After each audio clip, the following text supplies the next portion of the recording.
Sunday फंडे double header match था आज। आरसीबी और मुंबई दोनों का मैच खटाखट इसी में कवर करेंगे। क्रोनोलॉजी से चलते हैं और शुरुआत में ही मैं बोलना चाहूंगा कि वेलकम बैक आरसीबी। तारीफ नहीं कर रहा हूं मैं। इस सीजन की शुरुआत में इतनी तगड़ी तरीके से जीत के हमको क्या क्या उम्मीदें दी थी यार तुमने कि ऐसे ही खेलेंगे, दुआ धूम कर देंगे। अब आए ना असली फॉर्म में, ये है ना असली आरसीबी। वेल शुरुआत में तो ऐसा ही लग रहा था मुझे। आखिरी में क्या हुआ मुझे ही पता है। शुरुआत में तो हकी थे, लेकिन शुरुआत से याद आया राजस्थान भी शुरुआत में कोई जीतने की कोशिश कर नहीं रही थी। ठीक है, इधर तो शुरुआत छोड़ो, आखिरी सब सेम ही था। मैच शुरू हुआ और संजू बाबा ने बोला कि जायसवाल तू लड़, मैं खड़ा हूं यहाँ पे। जायसवाल को क्या पता था कि लिटरली खड़े ही है बस। ये थोड़ी देर बाद जायसवाल ने बोला संजू भैया मैं तो खुद खड़े रहने आया था, मैं तो स्लो खेलने के लिए आया था ना, आप क्यों खेल रहे हो स्लो। तो फिर दोनों खड़े खड़े देख रहे थे एक दूसरे को। और आरसीबी की बच्चे थे, चलो बस शुरू में ही चल रही थी, ये आखिरी तक यही करते रहे। जो आ रहा था यही बोल रहा था जायसवाल तू मार, मैं खड़ा हूं यहाँ पे। और इसी वजह से 17-18 ओवर तक केवल 140 रन बने थे इनके। तो आखिरी में जायसवाल ने बोला कि भाई मेरे को ही बनाना पड़ेगा, तो सब खड़े हुए हैं तब जाके 140 बने, वरना वो भी नहीं बनते। बाकी शुरुआत में जो आरसीबी ने दर्शनीय चलचित्र का प्रदर्शन किया है हमारे सामने, उसके बारे में बात कर लेते हैं। फर्स्ट बॉल ट्रायल होती है। आरसीबी का मानना है कि फर्स्ट बॉल तो ट्रायल होती है यार, एक एक मौका तो देना पड़ेगा ना सबको। राजस्थान के सारे बैट्समैन का पहला कैच छोड़ा है इन्होंने। वेल एकदम लिटरली सारे बैट्समैन का नहीं छोड़ा, लेकिन जायसवाल के 3 कैच, रियान पराग के 2, तो मामला हो गया डन। और इन सब में से सबसे ज्यादा कैच किसने छोड़े? सुयश शर्मा ने। स्पेशली इनका नाम इसलिए ले रहा हूं क्योंकि ना इनको भी पता चल गया था कि भाई कुछ तो गड़बड़ हो गई मेरे से, क्योंकि यह मैच के बाद जाके विराट कोहली से सॉरी बोलने लग गए थे। अब रूमर है सच है अपने को पता नहीं, कमेंटेटर्स ने बताया, मैं आपको बता रहा हूं। लेकिन जिस तरीके का कैच छोटे थे मुझे लगता है सॉरी तो बोला ही होगा। बाकी एनीवेज आरसीबी की बैटिंग की बात कर लेते हैं। और राजस्थान के लोग तो देखो वैसे भी बहुत ज्यादा मेहमान नवाजी करते हैं। पधारो मारे थे, तो उन्होंने बोला कि देखो यार आपने हमारा कैच छोड़ा है तो आप तो हमारे मेहमान हो, हमको भी कैच तो छोड़ना पड़ेगा ना आपका। विराट कोहली संदीप शर्मा के सामने पहली बॉल हवा में पहला कैच छोड़ दिया। अगर आप विराट कोहली को थोड़ा सा भी फॉलो करते होंगे ना, तो आपको पता है ये कितनी बड़ी चीज है, क्योंकि संदीप शर्मा ने मतलब है ना एक तरीके से गले की हड्डी बने हुए विराट कोहली की। शायद अभी तक सबसे ज्यादा बार इन्होंने आउट किया है इनको, और आज पहली बॉल पे निपटा भी चुके थे। ये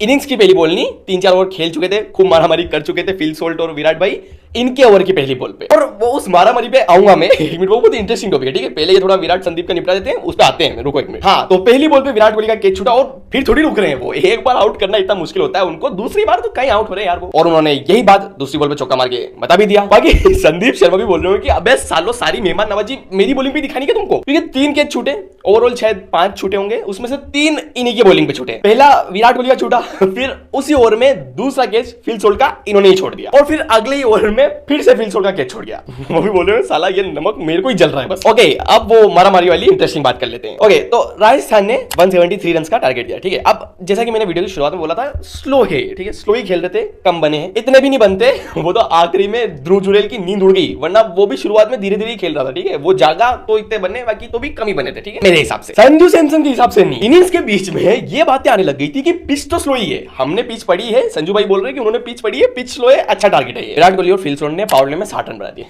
पिच स्लो है सर, केरला सर, ये अच्छा है, पिच स्लो थी इसलिए इतना लंबा मैच चल गया, वरना ऐसे तो ये 10 से 11वें ओवर में ही मैच निपटा देते अगर बैटिंग पिच होती तो। क्या पिच स्लो वाली बातें कर रहे हो? और अगर तुमको लग रहा है कि मैं थोड़ा सा चिड़ा हुआ हूं राजस्थान के परफॉर्मेंस के ऊपर, तो हाँ, राजस्थानी हो ना तो थोड़ा वो दिल से थोड़ा वो चीजन आ जाती है। बाकी ये जो मारामारी थी वो केवल तब तक चली जब तक सोल्ट पिच पर थे। उनके जाने के बाद विराट कोहली और पार्टिकल ने जो टेस्ट मैच खेला है वहां पर, जान से जान निकल गई। हाँ, ऐसी सांस अटक गई थी उनकी बैटिंग देख के। सॉरी यार संजू बाबा, मैं तो आपको यूं गलत समझ रहा था, या तो पिच सच में स्लो है या फिर आप और विराट भाई टुक टुक टेस्ट में। एनीवेज आगे बढ़ते हैं। अब देखो ये खेलते हैं एंकर इनिंग, ठीक है, ये अब मान सकते हैं अपन, मान जाओ, बात खत्म। कि जो 50 हुई उसके बाद कर लेते हैं अपन। आज विराट कोहली का 100वां अर्धशतक पूरा हुआ है, और देखा जाए तो इतना भी स्लो नहीं खेले थे कुछ, स्पेशली 50 के बाद में तो अच्छा खासा खेलने ही लग गए थे ये। और सोल्ट ने जैसा खेला था कुछ बचा ही नहीं था इनके करने के लिए। ये एक रन भी लेते ना हर बॉल पे तो भी जीत जाते, इन्होंने तो भी छक्के चौके मारे हैं। एनीवेज अब आ जाते हैं मुंबई वर्सेस दिल्ली वाले मैच में। और इस मैच के शुरुआत की 2 बॉलों में ही पता चल गया था कि आरसीबी वाले मैच में जितनी भी बोलियत हुई ना सब खत्म हो जाएगी। और उन्हीं 2 बॉलों में एक और बात पता चल गई थी मुझे कि आज भी रोहित भाई परफॉर्म नहीं करेंगे। और करो रोको सीरियस ले लिया इन दोनों ने। एक बिल्कुल रोक के खेल ही जा रहा है, और दूसरा क्योंकि रोक के खेल नहीं सकता तो आउट हो जाता है। भाईचारा बना रहना चाहिए ना रोहित भाई। छुट्टी उट्टी का कुछ सीन विन बन रहा हो तो ले लो यार, किसी को फर्क नहीं पड़ेगा। मतलब अभी भी आधा मैच तो वैसे भी आप बाहर ही बैठे रहते हो, अब आधा मैच और नहीं आओगे तो क्या ही फर्क पड़ जाएगा। उल्टा हार्दिक भाई खुश हो जाएंगे जो अलग है। ओके, सीरियस होकर बात कर लेते हैं। मतलब ऐसा नहीं कि आज ये खेले नहीं, आज अच्छा खेले, जबकि आज शायद सबसे अच्छा खेले ये अपने पिछले मैचों में। पहले 7 रन 8 रन 12 रन इधर ही कुछ आउट हो जाते थे। आज भाई 18 रन बनाए इन्होंने, इंप्रूवमेंट देखो। अब क्यों नहीं बैठे वो पवेलियन में? भाई थक जाता है इंसान यार। तुम नहीं थकोगे कोई बात नहीं, रोहित भाई थक जाते हैं, इतने सारे रन बने। चलो मुझे लगता है आगे बढ़ जाना चाहिए, जितना बोलूंगा उतनी ज्यादा गालियां पड़ती रहेगी मुझे। ओके तो आगे बढ़ते हैं। और जैसा कि मैंने पहली 2 बोलों में समझा था, उसमें से एक चीज तो सही हो गई, दूसरी जो मारा मारी वाली बात थी वो मतलब कुछ समझ नहीं आया। थोड़ी देर लगता था वाह, फिर थोड़ी देर लगता था वाह, मतलब रोहित के आउट होने के पहले रेगल्टन मार रहा था, फिर रोहित के आउट होने के बाद सूर्या ने ब्रेक मार दिए, फिर थोड़ी देर बाद सूर्या और तिलक दोनों चलने लग गए, लेकिन थोड़ी देर बाद सूर्या भी आउट हो गए और उनके साथ साथ हार्दिक भाई को भी लेके चले गए। अब पिछले मैच में जिस तगड़े लेवल की पारी खेली थी हार्दिक भाई ने, केवल उस वजह से आज कुछ नहीं बोल सकते इनको, वरना इनकी बैटिंग के पहले जितना वार्म अप ये कर रहे थे, जितनी देर तक कैमरामैन इनको बार बार दिखाए जा रहा था, ऐसा लग रहा था आज तो सेंचुरी मार के जाएंगे हार्दिक भाई। 2 बॉलों पे आउट होके सारे ओरा की भेंचो, मतलब कमेंटेटर्स भी बोल रहे थे कि मतलब अब क्या ही बचा है मुंबई के पास में, एक लौता इंसान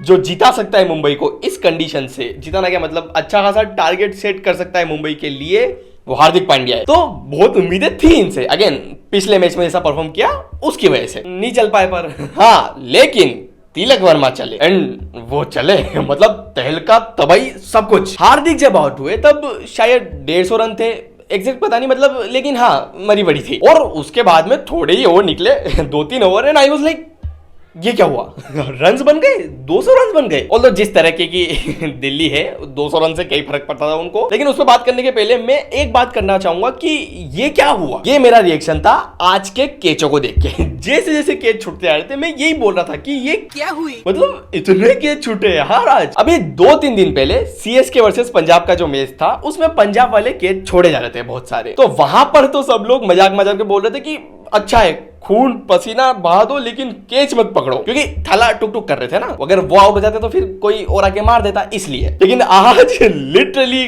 खून पसीना गोटे सब बहे हैं। हाँ गोटे, मतलब एक वो पाकिस्तान वाला सीक्वेंस हुआ था आज के मैच में, पाकिस्तान वाले तो दूर दूर खड़े रह जाते हैं, ये बड़ी का है और ऐसे बड़ी का है कि सामने वाले खिलाड़ी का घुटना अभिषेक शर्मा के वहां जाके लग गया डायरेक्ट। भाई ये बात बोलते बोलते मुझे दर्द होने लग गया भाई। सॉरी भाई अभिषेक भैया, सही तो हो ना, आई फील यू। बाकी एनीवेज 205 रन का टारगेट दिया मुंबई ने, और ये कम इसलिए लग रहा है क्योंकि भाई इस आईपीएल में आज से पहले 2 बार ही 200 चेज हुए हैं और वो दिल्ली नहीं किया था। ऊपर से इस ग्राउंड पर पिछले साल 8 या 9 बार 200 के ऊपर गया था स्कोर, तो ये 205 क्या स्कोर है। इस टाइम पर भी 30 रन कम थे मुंबई के। हालांकि जब दिल्ली की बैटिंग शुरू हुई तब ऐसा नहीं लगा कि 20-25 रन कम बन गए, तब तो ऐसा लग रहा था कि 20-25 रन ज्यादा बन गए। इनसे कुछ नहीं होने वाला है अब, क्योंकि पहली बॉल पर जैक फ्रेजर आउट हो चुके थे और उसके बाद बैटिंग करने आए करुण नायर। केएल राहुल नहीं आए, करुण नायर आए, और इसीलिए मुझे लगा कि 20-25 रन ज्यादा बन गए, क्योंकि मैंने सोचा कि करुण नायर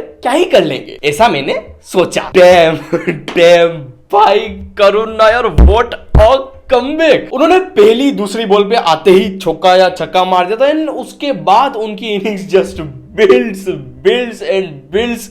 भाई मेरी आंखें चौंधिया गई थी, मुझे विश्वास नहीं हो रहा था कि मैं किसको देख रहा हूं, ये मैं क्या देख रहा हूं, क्या मैंने क्रिकेट की हिस्ट्री का सबसे बेस्ट कमबैक देख लिया है। और मेरे हिसाब से हाँ, क्योंकि अब तो मैं इतना ज्यादा खुश केवल पृथ्वी शॉ के कमबैक के टाइम पे होऊंगा, वो भी शायद। तो हाँ मुझे लगता है कि इससे बड़ा कमबैक नहीं देखा है मैंने अपनी जिंदगी में। आखिरी बार 3 साल पहले खेले थे IPL. On top of that जिस टाइम पर इनका खराब टाइम चल रहा था उस टाइम पर इन्होंने एक ट्वीट भी किया था कि dear cricket please give me 1 more chance. और 3 साल बाद आज जब वो चांस आया उन्होंने उसको लिया नहीं है, पकड़ा नहीं है, जकड़ा है जकड़ा। और इस कमबैक को इतना ज्यादा स्पेशल ये चीज बनाती है कि ये कमबैक उनका आया इंडिया के ग्रेटेस्ट बॉलर के सामने। भाई बुमराह को पेल दिया भाई उसने, इतना पेल दिया कि बुमराह लड़ाई करने लग गए उससे। मतलब बुमराह को गुस्सा होते हुए देखा है क्या कभी? बीजीटी में देखा था वो सेम कॉन्स्टास के सामने, लेकिन वहां पर भी वो गुस्सा उस टाइप से नहीं हुए थे, यहाँ पर